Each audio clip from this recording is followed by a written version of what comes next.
नमस्कार दोस्तों, मैं हूं श्रीधर राव। आप देख रहे हैं नेताजी डॉट लाइव। जैसा कि आप जानते हैं कि नेताजी डॉट लाइव के माध्यम से हमारी ये कोशिश होती है कि हम आपके पसंदीदा नेताओं के दिए गए वक्तव्य भाषण आप तक पहुंचाए, वो भी असंपादित, ताकि आप ये आकलन कर सकें कि आप जिन जनप्रतिनिधियों को चाहते हैं, जिन्हें पसंद करते हैं, जिन्हें आप चुनाव में जिताते हैं, वे किस तरह का बर्ताव करते हैं, किस तरह की बयानबाजी करते हैं। क्या वो बयानबाजी से आपको फायदा होता है या नुकसान? आइए चर्चा करते हैं हाल ही में बजट सत्र की, जो चल रहा है छत्तीसगढ़ विधानसभा में।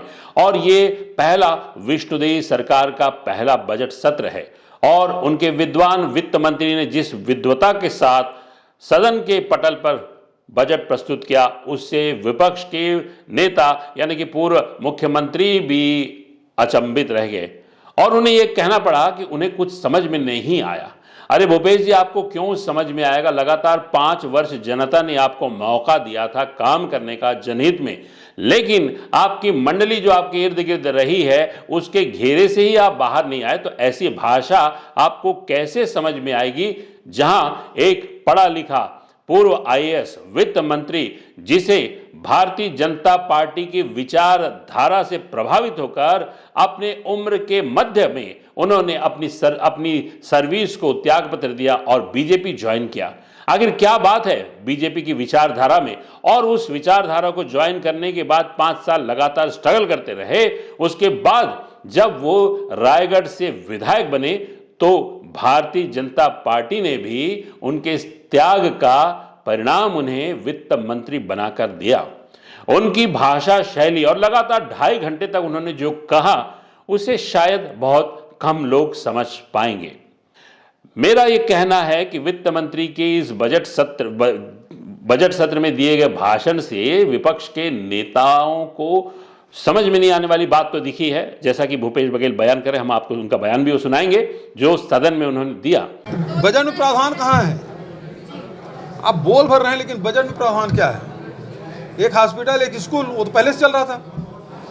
विश्व स्तरीय स्कूल के काम तो पहले से चल रहा था, हॉस्पिटल काम पहले से चल रहा था। आप क्या किए? कितने नंबर देंगे आप? ये तो कुछ नहीं है, पहले जो कार्यक्रम चल रहे थे वही है भाई। राजीव गांधी किसान न्याय योजना है, उसको आप नंबर और कोई 0। भाई जो योजना हमारी थी, चाहे किसानों के लिए हो, मजदूरों के लिए हो, चाहे स्वास्थ्य के लिए हो, वो सारी योजनाएं जस के तस है, केवल चप्पल बांटने के अलावा। विष्णुदेव सरकार की ये परीक्षा की भी घड़ी है। जिस मैंडेट के साथ छत्तीसगढ़ में भारतीय जनता पार्टी की सरकार बनी और पुराने दिग्गजों को पछाड़ते हुए विष्णुदेव साय मुख्यमंत्री के पद को पाने में सफल हुए। हालांकि वे इस दौड़ में अपने आप को नहीं पा रहे थे। वे एक विनम्र, सहज, सरल व्यक्ति, जैसे कि पूर्व मुख्यमंत्री डॉक्टर रमन सिंह है, उन्हीं की एक कॉपी मान के चलिए। लेकिन जब भी मौका मिलता है, पार्टी मौका देती है, और जब आप मुख्यमंत्री बनते हैं तो आप सभी के लिए मुख्यमंत्री होते हैं। फिर आप जनता भी आपके लिए उतनी ही होगी जितनी आपकी पार्टी भी, जितनी आपकी आला कमान भी। लेकिन विष्णुदेव सरकार पर 2 महीने के लगभग 2 महीना हो रहा है, उस पर कई आरोप लग रहे हैं। ये आरोप निराधार भी हो सकते हैं। सूत्र बताते हैं कि ये सरकार बड़ी स्लो चल रही है। अरे भाई साहब, मुख्यमंत्री पद मिलना बड़ी बात होती है। उसके बाद एक सज्जन व्यक्ति जो ज्यादा 3-5 में कभी रहे नहीं है, वो मुख्यमंत्री हैं, तो उनका चलने का तरीका भी उतनी सहजता के साथ रहेगा। थोड़ा मौका तो दीजिए, उन्हें चलने तो दीजिए। 5 साल की सरकार से प्रश्न नहीं कर पाए और 2 महीने की सरकार से भाई साहब लोग प्रश्न कर रहे हैं कि स्लो चल रही है, कुछ काम नहीं हो रहा। कैसे काम हो जाए? क्या पुरानी सरकार की तरह शासन में आते ही बराबर एसआईटी एसआईटी एसआईटी एसआईटी, लगातार एसआईटी सुन सुन के जनता पक गई थी। अब विष्णुदेव सरकार ने ये जो सिस्टम है छोड़ा है और अपने हिसाब से काम कर रही है। लेकिन चूंकि राजनेता हैं और राजनेता के पीछे ब्यूरोक्रेसी होती है, और देश में विकास की गति अगर कहीं बढ़ी है तो वो भी ब्यूरोक्रेसी के कारण, और कहीं थमी है तो वो भी ब्यूरोक्रेसी के कारण। अब देखना पड़ेगा कि छत्तीसगढ़ में ब्यूरोक्रेसी का कितना प्रभाव विष्णुदेव सरकार में रहेगा, क्योंकि बजट सत्र चल रहा है और वित्त मंत्री ने लगातार बहुत सारी घोषणाएं की हैं। उसके साथ साथ ये एक रोड मैप है विष्णुदेव सरकार के लिए कि जो जनता, जिस जनता ने उन्हें मैंडेट दिया, उनका एक प्रति आभार भी है। मेरा ये कहना है कि विष्णुदेव सरकार जरा और थाम थाम के चले। आज जिस विषय पे हम फोकस करने जा रहे हैं, हाल ही में युवा विधायक अनुज शर्मा धरसींवा से पहली बार विधायक बने। उससे पहले वे सफल फिल्मी स्टार, छत्तीसगढ़ी छॉलीवुड के फिल्मी स्टार रहे।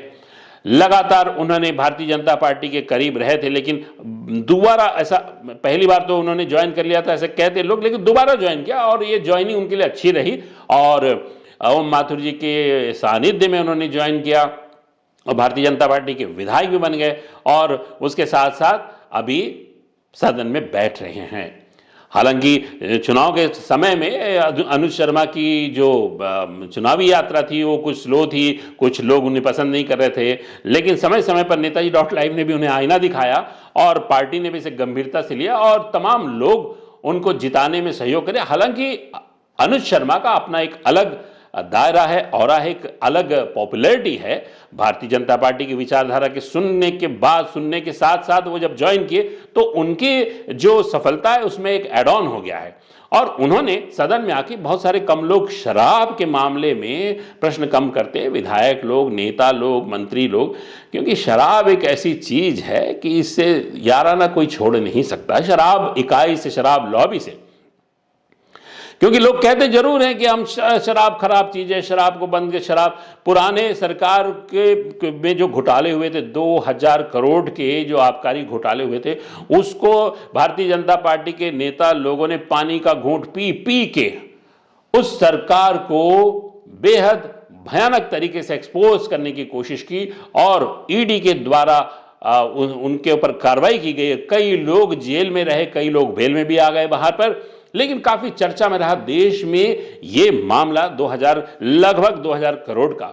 अनुज शर्मा ने एक प्रश्न उठाया, खोखा में धोखा, यानी कि 2000 करोड़ का तो ये घोटाला था ही, उसके साथ साथ जो खोखा, जो शराब का बोतल बिक जाता है उसके बाद जो खोखे होते हैं, उन खोखों की भी नीलामी होती है और उसमें अनुज शर्मा ने पाया कि प्रदेश के विभिन्न स्थानों में अनियमितता है, कहीं ना कहीं खोखे में धोखा। सवाल पूछा था कि जो खाली खोखे जो डब्बे होते हैं उनके विक्रय की क्या प्रक्रिया है और कैसे बेचा गया, इस पे जो जानकारी आई है तो एक स्पष्ट संकेत दिख रहा है कि न सिर्फ शराब में, बाकी गड़बड़ झाला करने में इन डब्बों और खोखों को भी नहीं छोड़ा गया है। जहां पर ये प्रति किलोग्राम 76 रुपये किलो में भी बिका है और कहीं कहीं ये जो कीमत है वो बहुत कम हो गई है, 11 रुपये 98 पैसे तक बिका है। तो ये कहीं ना कहीं संकेत कर रहा है कि इतना वेरिएशन रेट में नहीं होना चाहिए। दूसरी चीज़ है कि इसमें पहले किलोग्राम का हिसाब चल रहा था, बाद में प्रति नग पे आ गई बात और प्रति नग में भी ऐसी स्थिति आई है कि 3 रुपये 10 पैसे प्रति नग भी बिका है और 65 पैसा प्रति नग भी बिका है। तो कहीं ना कहीं इस विषय में ये स्पष्ट होता है कि शराब के डब्बे और खोखों में भी बड़ा घोटाला पिछले दिनों में हुआ है, ये ऐसा प्रतीत होता है इसमें से। तो इस पे और समय आने पे हम स्पष्ट करने का प्रयास करेंगे, इस पे सरकार से मांग करेंगे और अलग तरीके से कि इस पे और क्या जानकारियाँ हमें उपलब्ध हो सकती है या जनता को क्या जानकारियाँ उपलब्ध हो सकती है, इस पे चर्चा करेंगे। लेकिन अनुज शर्मा जी, आपने प्रश्न बहुत अच्छा उठाया, लेकिन आपसे हमारा सवाल है कि आप अभी हाल ही में आपकी सरकार ने आबकारी नीति, पुनः आबकारी नीति लाई है जो वर्ष 2024-25 के वित्तीय वर्ष के लिए है और इससे पहले जो तमाम कर्मकांड हुए हैं वो 2023 और 24 में कर्मकांड हुए हैं, जिसमें खोखा में धोखा की बात आप कह रहे हैं। मेरा आपके माध्यम से आप अपनी सरकार से सवाल करिए, आप युवा हैं, आपका राजनीतिक कैरियर की शुरुआत हुई है और अगर आप कुछ ने ज़्यादा भी कह दिया तो माफ़ी मांग लीजिएगा, कोई दिक्कत नहीं है, ऐसा कर सकते हैं। युवा है, उसका एडवांटेज उठाइए, नए विधायक होने का एडवांटेज उठाइए। सदन में सब वरिष्ठ लोग हैं, लेकिन आपने सही प्रश्न उठाया। मेरा कहने का मतलब है 2-4 दिन बाद सदन स्थगित हो जाएगा, तमाम प्रक्रियाएं शुरू हो जाएंगी। उसके बाद 1 अप्रैल से नया बजट शुरू हो जाएगा, सब तमाम विभागों को पैसे मिलेंगे और आबकारी का नया लक्ष्य होगा। और ये भी देखिए कि आपकी सरकार ने लगभग, ऐसा सुनने में आया, सूत्र बता रहे 11,000 करोड़ का आबकारी राजस्व का लक्ष्य रखा है। और आपको यह बता दें, पिछली सरकार ने पिछले वित्तीय वर्ष में, भूपेश सरकार ने, जो वर्ष 2022-23 में 6,200 करोड़ का लगभग, ऐसा सुनने में आया, हमारे पास सूत्र लगभग ही हैं, राजस्व, आबकारी राजस्व को डिक्लेयर किया था। और वित्तीय वर्ष जो चल रहा है 23-24, इसमें अभी 1.5 महीने का छोड़ दीजिए तो 8,500 करोड़ की रेवेन्यू आ गई और लगभग 10,000 करोड़ के आसपास पहुंच जाएगा।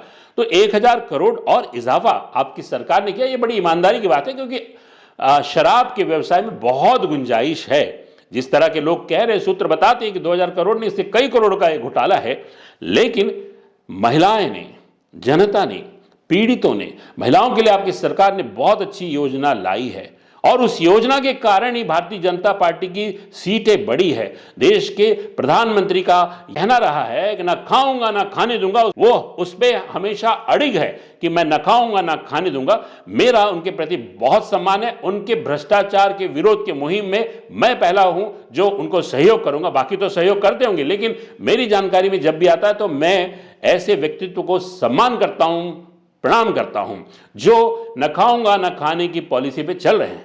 लेकिन प्रधानमंत्री जी, आपके इस प्रदेश में जो नई सरकार बनी है, विष्णुदेव साय सरकार के, विष्णुदेव जी के नेतृत्व में, जिसे आपका भी सहयोग, आपका भी आशीर्वाद प्राप्त है, और विष्णुदेव साय एक बेहद ही सहज सरल व्यक्ति हैं।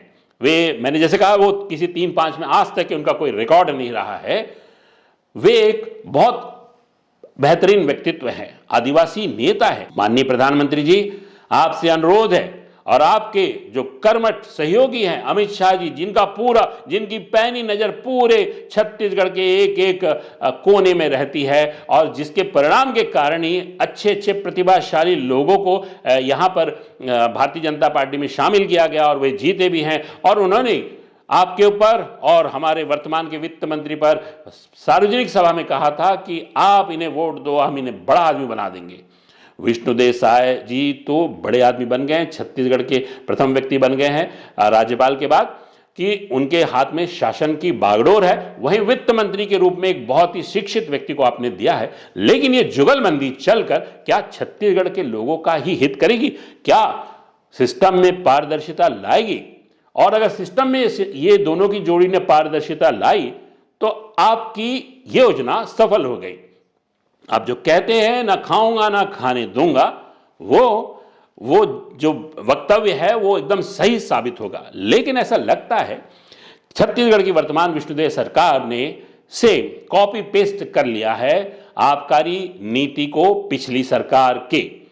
और एक और बात इसमें ऐड ऑन किया, इसमें लक्ष्य जहां तक मेरे को आपका राजस्व का लक्ष्य 11,000 करोड़ का है, वहीं दुकानों की संख्या शायद घटी है, लगभग घटी है। वहीं पर जो देसी मदिरा है उसमें पारदर्शिता लाने के लिए विभिन्न इकाइयों को भी परमिशन प्रदान करने की बात कही जा रही है और नई बॉटलिंग यूनिट डालने की बात कही जा रही है। प्रधानमंत्री जी, अगर शराब पे नियंत्रण करना है तो वो होगा जागरूकता से। जैसे आप जानते हैं, आपके खुद के प्रदेश जहां से आप आते हैं, मूल प्रदेश गुजरात में शराबबंदी है, लेकिन वो सफल नहीं हो पा रही है। वहां पर भी पीछे बैकडोर से शराब का सप्लाई जारी रहती है और भविष्य में शायद वहां शराब बंदी हट भी जाए, क्योंकि सदन में जिस गांधी जी की प्रतिमा के नीचे बैठ के विधायक लोग ये बात कहते हैं, अपने आप को बड़ा पाक साफ बताते हैं, वही विधायक, वही ब्यूरोक्रेसी, उन सब के में से बहुत सारे ईमानदार व्यक्तियों को, ईमानदार विधायकों को, ईमानदार ब्यूरोक्रेट्स को छोड़ दीजिए, लेकिन कुछ भ्रष्ट लोग हैं जिनके तमाम खर्चे, खुद के और उनके परिवार के खर्चे भी कहां से आते हैं। संवेदनशील विधायक अनुज शर्मा क्या ये बता पाएंगे, अपनी सरकार से पूछ सकेंगे, या फिर टेने के माध्यम से क्या सरकार फिर से वही व्यवस्था लागू करने जा रही है, वही आबकारी नीति लागू करने जा रही है जो पिछली सरकार, जिस पर यह आरोप है कमीशनखोरी और आर्थिक घोटाले के लिए उन्होंने एक जरिया बनाया था FL10A लाइसेंस का। FL10A के जरिए जो एजेंसी कार्य कर रही थी, लगभग उसने 537 करोड़ का अब तक व्यवसाय किया और 40 दिन वित्तीय वर्ष शेष होने में बाकी है। संवेदनशील विधायक अनुज शर्मा क्या अपनी सरकार से पूछ सकते हैं कि भूपेश सरकार के शासनकाल में भ्रष्टाचार के आरोप में ईडी के जांच के घेरे में आई ओम साई की व्यापारिक गतिविधियां क्या है, उनके पीछे किसका खेल है, आखिर ओम साई का असली मालिक कौन है, उनका ढेबर बंधुओं से क्या संबंध है, और क्या ओम साई झारखंड में क्या ब्लैकलिस्टेड कंपनी है जो वर्तमान में विष्णुदेव सरकार की पुनः आबकारी नीति के तहत FL10 लाइसेंस के लिए आवेदन कर रही है। अनुज शर्मा ये भी पूछ सकेंगे क्या बीजेपी के कौन कौन से कद्दावर नेता इन दिनों इस ब्लैकलिस्टेड कंपनी के संपर्क में हैं। संवेदनशील विधायक अनुज शर्मा क्या अपनी सरकार से यह प्रश्न कर पाएंगे कि FL10 ने एक पानी की दौड़ में बिलासपुर के एक आबकारी ठेकेदार भी हैं जिन्हें हाल ही में मध्य प्रदेश में आबकारी विभाग ने ब्लैकलिस्ट कर सम्मानित किया, और ये बाहुबली ठेकेदार पर यह आरोप भी है कि भारतीय जनता पार्टी की एक कद्दावर नेता, शिक्षित नेता को उन्होंने हाल ही में देख लेने की धमकी दी है, जिनका इन दिनों आबकारी विभाग में काफी दखलंदाजी चल रही है। आखिर ये ब्लैकलिस्टेड शराब कारोबारी की हिम्मत इतनी कैसे बढ़ गई? अवश्य ही उन्होंने नेताजी की भ्रष्टाचारी से पूरी तरह वाकिफ हो गए होंगे। बाहुबली नेता पर यह भी आरोप है कि उन्होंने हाल ही में दिल्ली में प्रभारियों की परिक्रमा पूरी की है और चढ़ावा तक तय कर शायद यही एक वजह है कि उनकी हेगड़ी बढ़ गई है। प्रधानमंत्री जी, आप अपने सिस्टम के जरिए इन बातों की सच्चाइयों को पता लगवा सकते हैं। इन दिनों आप अवश्य ही चुनाव को लेकर काफी व्यस्त हैं, लेकिन राज्यों में चल रहे इन खेलों को भी आपको जानने की कोशिश करनी चाहिए। ऐसा सुनने में आया कि पिछली सरकार की आवश्यकता की पूर्ति नहीं की गई थी और कई डिस्टिलर ने अपने लाइसेंस तक के वापस करने की बात की थी और कई पर कार्रवाई करवाई थी पिछली सरकार ने उन्हीं डिस्टिलर पर जिन पर दबाव बनाकर, दबाव पूर्वक उनका ये सिंडिकेट जो एक्सपोज हो चुका है, लगातार राजस्व की वसूली कर रहा था, राजस्व बढ़ा रहा था। और वहीं पर भांजी मारने के लिए भी कुछ ऐसे व्यापारी हैं, शराब से जुड़े व्यापारी हैं जो काफी लाइसेंसिंग में बहुत आगे हैं, जिन्होंने चला चली की बेला में भूपेश सरकार को मदद की थी उनके सप्लाई चेन को बरकरार रखने के लिए, जिसमें भोपाल के भी एक है, एक रायपुर के हैं महान खिलाड़ी कुमार। और वो महान इसलिए भी है कि उनके साथ एक प्लस पॉइंट ये है कि मैं उनकी तारीफ करता हूं, उनकी तारीफ। वैसे एक बात बताऊं, पप्पू नाम देश में बहुत बदनाम है, लेकिन छत्तीसगढ़ में यकीन मानिए ये पप्पुओं ने नाक में दम कर दिया है। चाहे आप देखिए शराब के मामले में पप्पू खरोरा, पप्पू ढिल्लन, पप्पू भाटिया, ये पप्पुओं को आप अंडरस्टिमेट मत करिए। ये अरबपति हैं, ये व्यापार में बहुत सिंसियर है, they are doing the best in their business. ये पप्पू को अंडरस्टिमेट मत करिए। पप्पू भाटिया ऐसा व्यक्तित्व है, मैं सम्मान करता हूं, मेरे अच्छे मित्र हैं, बुरा ना मानिए। हर काल हर युग में उनका व्यवसाय हरा भरा रहा है। संक्रमण काल थोड़ा भूपेश सरकार में रहा है, लेकिन चला चले की बेला में उन्होंने सप्लाई बरकरार रखने के लिए काफी हिस्सेदारी की थी और सामने मामला भी दिखा भी। और उनकी अपनी यूनिट है, 2 यूनिट है और छत्तीसगढ़ का पहला बियर प्लांट है। यकीन मानिए इस पूरे धंधे में उनकी पकड़ बहुत मजबूत है और वैसे भी उनकी पकड़ दिल्ली तक बहुत मजबूत है। सुनने में आया कि ईडी के दायरे में वो भी आए थे, लेकिन चूंकि उनका काम पाक साफ है और मैं उनको बेस्ट लाइजनर मानता हूं कि जो भी शासन रहा है वे हमेशा ही अच्छी तरह से उस शासन के साथ अपना सामंजस्य बना लेते हैं। और वे सम्मान के लिए इसलिए भी हैं कि कोई भी राजनेता उनके साथ ड्राइंग रूम में बैठने में हिचकिचाता नहीं है। वहीं पर दूसरे जो डिस्टिलरी वाले हैं उनके साथ दूरी बना लेते हैं। उनसे मिलने का समय रात के 11 बजे बाद आना, सामने मत आना, पब्लिक के सामने मत आना। आखिर ऐसा क्यों? सभी से तो कुछ राजनेता, भ्रष्ट राजनेता क्या क्या करते हैं सब पता है। उनके पूरी आवश्यकताओं को कौन पूरी करता है? अधिकारी। जो ये पाक साफ बनते हैं अधिकारी, वे कहां से पाक साफ हैं?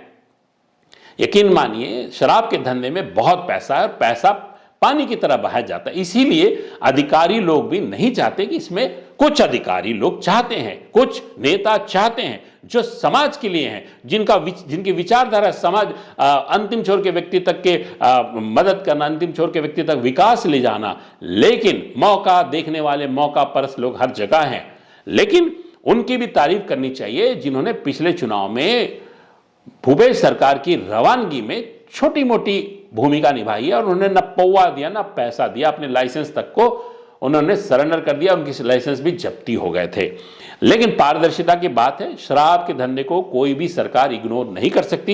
ये बहुत बड़ा राजस्व का मामला बनता है, राजस्व प्राप्ति का एक बहुत बड़ा जरिया है, बशर्त यह है कि कितनी पारदर्शिता से आप इस व्यवसाय पर लगाम लगाते हुए इसकी सप्लाई बरकरार रखते हैं, इस व्यवसाय को बनाए रखते हैं।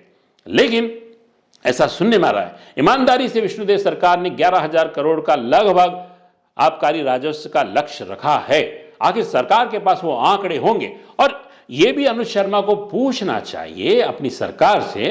अनुज शर्मा पूछ रहे प्रश्न, बहुत अच्छी बात है, हम उनकी तारीफ करते हैं। कम से कम उन्होंने सदन में अपनी पहली ही उपस्थिति में शराब जैसे मामले को उठाया है। उनके तरफ नजर टेढ़ी भी हो सकती है, लेकिन हम मीडिया आपके साथ है, आप प्रश्न पूछिए अपनी सरकार से। जिस तरह से कांग्रेस शासनकाल में राजीव मितान क्लब का जो एक्सपोज हुआ है, कांग्रेस के लोगों को, कांग्रेस के कार्यकर्ताओं को सहयोग करने के लिए खोला गया था, क्या उसी तरह इस आबकारी नीति में आहता पद्धति लाई जा रही है ताकि कुछ अपने सहयोगियों को, अपने कार्यकर्ताओं को संतुष्ट किया जा सके? हाँ, ये बात जरूरी है, भारतीय जनता पार्टी में कुछ ऐसे कोचिए जरूर हैं जो आज पार्षदों के पद पे पहुंच चुके हैं, नेतागिरी में आगे बढ़ चुके हैं, कोचियागिरी कर करके।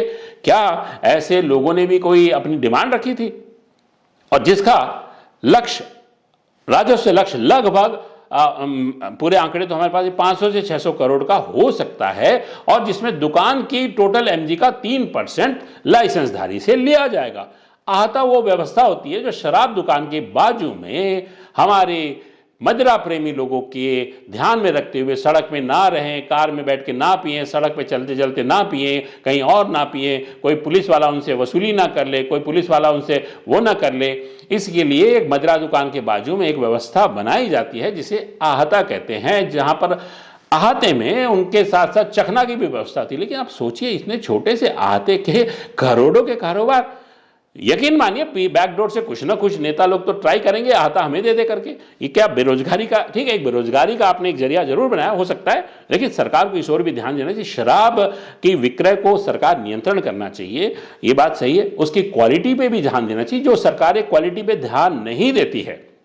लेकिन मुझे ऐसा लगता है विष्णुदेव सरकार में बहुत पढ़े लिखे लोग हैं, यंग हैं, युवा हैं, उनके सोचने का तरीका अलग है और मुख्यमंत्री जी सहज सरल हैं, युवा ब्यूरोक्रेट्स भी उनके साथ है। तो क्वालिटी पे जरूर ये सरकार ध्यान देगी, क्योंकि क्वालिटी से शरीर पर असर होता है, ये इसको मान लीजिए। वहीं पर एक और बात सामने में आई है, आहता वाली तो बात हो गई, अब ये बात और सामने में आई है कि कंट्री लिकर को, जैसे मैंने पहले ही शुरू में कहा था, कंट्री लिकर को यानी कि देसी मदिरा के प्रदाय में विकेंद्रीकरण किया गया ना, डिसेंट्रलाइजेशन किया गया। अब देसी मदिरा के लिए बॉटलिंग, जितनी भी बॉटलिंग यूनिट्स है वो बना सकते हैं, बाहर की यूनिट्स भी लगा सकते हैं। ये एक इस पे प्रश्न चिन्ह लगता है। अनुज शर्मा जी, आप अपनी सरकार से पूछिए कि आखिर देसी मदिरा के सप्लाई में किस तरह से, इस तरह से सिस्टम में बॉटलिंग प्लांट को लगाने की अनुमति दी जा रही है, इस पे प्रश्न चिन्ह है। आप पूछ सकते हैं, हाँ, हम आपसे कह रहे हैं कि आपको पूछना चाहिए, आप युवा हैं, आपको पूछना चाहिए, आप एक जागरूक हैं। और सबसे बड़ी बात है, आपकी सरकार में आपका वित्त मंत्री बहुत पढ़े लिखे हैं और वो आईएएस रहे हैं, उनको पता है शराब का उपयोग भी क्या है, उससे राजस्व का कितना उपयोग होता है और उससे नुकसान भी क्या है, वो बेहतर आकलन कर सकते हैं। और शराब नीति को लेकर राजनीतिक जो इंटरफेरेंस चल रहा है, ऐसा लगता है कि जैसे एक छुड़वैया जो एफएल टेने का लाइसेंस के में संलिप्त है, ऐसा सुनने में आ रहा है कि वो ये कहते फिर रहा है मार्केट में कि अरे सरकार बदल जाएगी तो क्या हमारा सिस्टम थोड़ी ना बदलता है, और हम राजीव भवन का परिक्रमा करते थे, अब हम कुशाभाऊ ठाकरे का परिक्रमा करेंगे। आखिर ये भी देखना चाहिए विष्णुदेव सरकार को कि आपके भीतर आस्तीन का सांप है कौन। आखिर वो इन जो 420 करने वाले लोगों को क्यों एंटरटेन कर रहा है, ऐसा आरोप है। पुख्ता नहीं, आपके पास बहुत जरिया है मुख्यमंत्री जी, आपके पास पूरा इंटेलिजेंस है, आपके पास पूरा नेटवर्क है, आप पता कर रहे हैं। और ये भी ख्याल करिए कि आपको इतने विश्वास के साथ आपकी सरकार भारतीय जनता पार्टी को महिलाओं ने सबसे ज्यादा मतदान किया, सभी ने सब ज्यादा मतदान करके आपकी सरकार आई है। क्या आपकी कोई ऐसी योजना है जिसके लागू होने से कुछ लोग प्रभावित होंगे और कुछ लोग फायदे में रहेंगे? आप जरूर सोचिए। आप इस विषय में, आपको पूरा मौका है और आपको यह भी अधिकार है कि राजस्व प्राप्त करने का आपके पास पूरा अधिकार है। आपके पढ़े लिखे वित्त मंत्री हैं और आपके युवा गृह मंत्री हैं और यकीन मानिए वो कार्रवाई करने में कहीं नहीं चूकेंगे। अवैध शराब से लेकर कोई भी ऐसा कारोबार होगा तो वो पहले व्यक्ति होंगे जो कार्रवाई करेंगे और उनका जो काम करने का तरीका शुरुआत में दिख गया, वे जितने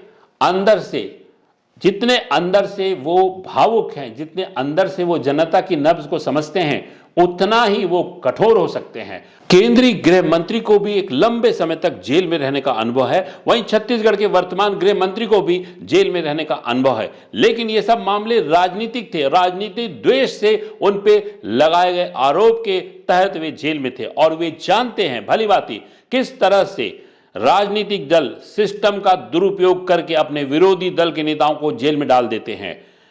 हाल ही में मेरे एक दोस्त ने मुझसे पूछा कि छत्तीसगढ़ में कैसा चल रहा है, वो दिल्ली के पत्रकार हैं, उन्होंने पूछा मुझसे कि छत्तीसगढ़ में कैसा चल रहा है, क्योंकि सरकार बदल गई, कांग्रेस की सरकार चलेगी, भारतीय जनता पार्टी की सरकार आ गई, 2 महीने भी गुजर गए हैं, कैसा चल रहा है? तो मैंने कहा कि सकल घरेलू उत्पाद पे कमी आई, बजट सत्र चल रहा है तो यही भाषा का उपयोग हम करेंगे। तो उन्होंने कहा ये क्या सकल घरेलू उत्पाद होता है, ये उत्पाद क्या है? तो मैंने कहा कि पिछले टेन्योर में 5 साल में लगातार क्राइम का उत्पात मचा रहे थे, राजनीतिक दल की आड़ में क्राइम बढ़ा हुआ था, बहुत सारे अनाप शनाप काम हो रहे थे, इतना ज्यादा हुआ था कि जनता त्रस्त होकर जनता ने पूरी की पूरी धरती से उन पैरों के तले उनकी चद्दर खींच दी और उन्हें पता भी नहीं लगा। गुमान में रहने वाले राजनीतिक दल, उनके नेता किस तरह से जमीन पर गिरे, ये बात का सबसे बड़ा उदाहरण हाल ही में चुनाव के दौरान छत्तीसगढ़ में देखा गया है। वहीं पर जो वर्तमान सरकार में आई है, वहां के जो अनुभवी जो नेता हैं, खासकर गृह मंत्री, इसलिए कि इस तरह की जो घटनाएं अब कम हो गई है, उत्पाद कम हो चुका है, बेहद कंट्रोल में है और आने वाले समय में भी नहीं रहेगा। कुछ बतौर रिएक्शन के तौर पर नक्सली घटनाएं हुई थी और चूंकि सरकार जाती है, सरकार आती है, तो हर कोई अपनी उपस्थिति दर्ज कराने की कोशिश करता है, अपने मेरिट्स बनाने की कोशिश करता है। वहीं गृह मंत्री ने उन्हें सीधे सीधे बातचीत का ऑफर भी दे दिया, बातचीत के जरिए समस्या का समाधान का ऑफर भी दे दिया। लेकिन एक बात को गृह मंत्री को भी सोचना चाहिए कि सिस्टम में बैठे कुछ अधिकारी जो उनके मातहत है, पिछले 5 साल कर क्या रहे थे, क्या क्या घटनाएं हुई है, किस तरह से शहरों में भी उनके नेटवर्क के बढ़ने की खबरें आ रही है। सूत्र बताते हैं कि उनका नेटवर्क बढ़ चुका है। जो भारतीय जनता पार्टी के शासनकाल में एक किनारे पे सिमट गए थे, वे पुनः 5 साल में मौका देख के क्यों बढ़ गए? इस बात का भी गृह मंत्री को पूछना चाहिए अपने मातहत अधिकारियों से और आइडेंटिफाई करने चाहिए उन अधिकारियों को कि जो अपने दायित्वों का निर्वहन न करके चाटुकारिता में लगे थे, जिसकी वजह से लॉ एंड ऑर्डर की स्थिति बिगड़ने के कगार में थी और बिगड़ चुकी थी। और अब जो हम जिस बात पे डिस्कस कर रहे हैं बजट सत्र के दौरान, खासकर एक शराब नीति पर, हाँ मेरे प्यारे भाई अनुज शर्मा जी, मैं आपसे फिर से निवेदन कर रहा हूं, आप फिर से अपनी सरकार से प्रश्न करें। राजस्व बढ़ाने के नाम पर नेचुरली राजस्व तो बढ़ेगा तो वित्त मंत्री तो खुश होंगे, लेकिन राजस्व किन शर्तों में बढ़ रहा है? क्या उन माताओं बहनों की पीड़ा को हम समझ रहे हैं? क्या उनकी पीड़ाएं कम होगी जो शराब पीने के बाद जो घटनाएं होती उससे होती है?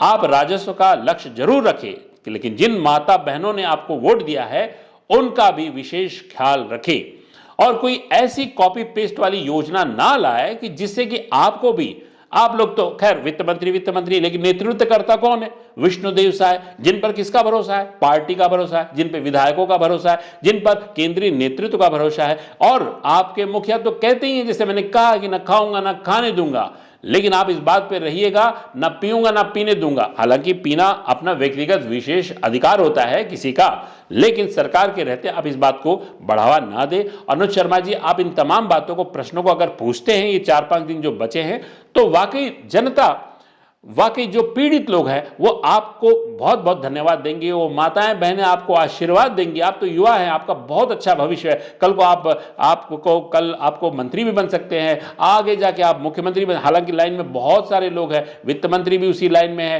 क्यों नहीं बनेंगे? वित्त मंत्री बहुत पढ़े लिखे व्यक्ति हैं, हर किसी का लक्ष्य होता है और भारतीय जनता पार्टी में कुछ भी संभव है।